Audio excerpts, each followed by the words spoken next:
আমার এই জমিতে খুব ভালো ফলন হওয়ায় আমার প্রতিবেশী যারা আছে, আমার আশপাশের জমিওয়ালারা, তারা আমাকে সবাই বলছে যে আপনার এই ধানের বীজ রাইখে দেবেন, আমরা সবাই এই এই বিষয় এই ধানই আবাদ করব।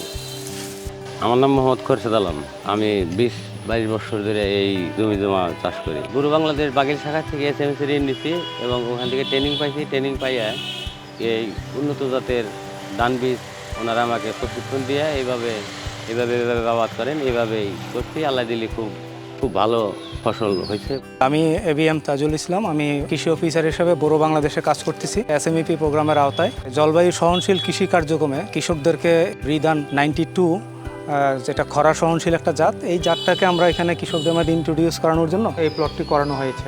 গত বছর এই জমিতে আমরা 29-এর আবাদ করেছিলাম, কিন্তু বুড়ো বাংলাদেশ আমাদের এই 92 নতুন ধান দিয়েছে। এটাই খুব ভালো বাম্পার ফলন হয়েছে এবং পানি গত বছর এবার কম দিলেও মানে ধানের কোনো ক্ষতি হইতেছে না।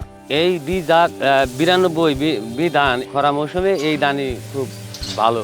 আপনারা সবাই এটাই আবাদ করবেন। এখন খরা মৌসুম, মনে করেন যে কারেন্টের সমস্যা, তারপরে আপনার পানির লিগাল নিচে গেছে পানি মেশিনটা কম বাইরেতেছে, এই হিসাবে এই ধানের আবাদ খুবই ভালো। আমরা আশেপাশে আমরা যারা আছি সবাই এই ধানের আবাদই করব। কৃষকদেরকে এই নিয়ে আমরা বিভিন্ন রকম প্রশিক্ষণ দিচ্ছি। মাঠ পর্যায়ে প্রদর্শনের মধ্যে সরজমিনে যেত তা কৃষক দেখে শিখতে পারে, সেই কাজটাও আমরা করছি। দেখেন, আমার এই পাশের জমিতে, আমার ডান হাতের জমিটায় যে অন্য চারা লাগাইছে, আর আমি 92 লাগাইছি। 92তে কতটি আছে একটা সোফায়, আর এইটাকে একটা গোছায় কতটি আছে।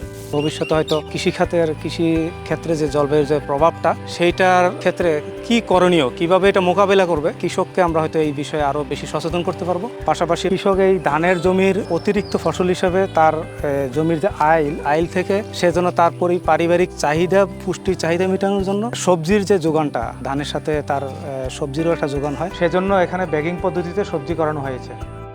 আমি বুড়ো থেকে ট্রেনিং পাইয়া আমার ধানের জমির পাশে যে বুড়ো বাংলাদেশ আমাদের এই সবজির আবাদ দিয়েছে, এই সবজির এই ফসল আমি আজকে তুলছি, আবার কালকেও তুলছিলাম। মনে করেন এইভাবে সপ্তাহে 2-3 দিন তোলা যায়, মানে আমার সংসারের সম্পূর্ণ তরকারি হইতেছে। ধানের জমিতে সবজি চাষ করা যায়, এটা একটা নতুন পদ্ধতি এবং নতুন আইডিয়া কৃষকের জন্য। এই ধান ক্ষেতের ভিতরে সবজি চাষের উন্নত জাতের বেগুন এবং পুঁই শাক এবং ঢেঁড়স আবাদ করতেছি, যাতে খুব ভালো ফলন হয়েছে। মানুষে দেখতে আসতেছে, সবাই এটা করার লিগে উৎসাহিত। আমার আশপাশে সবাই এটা সামনে করবে।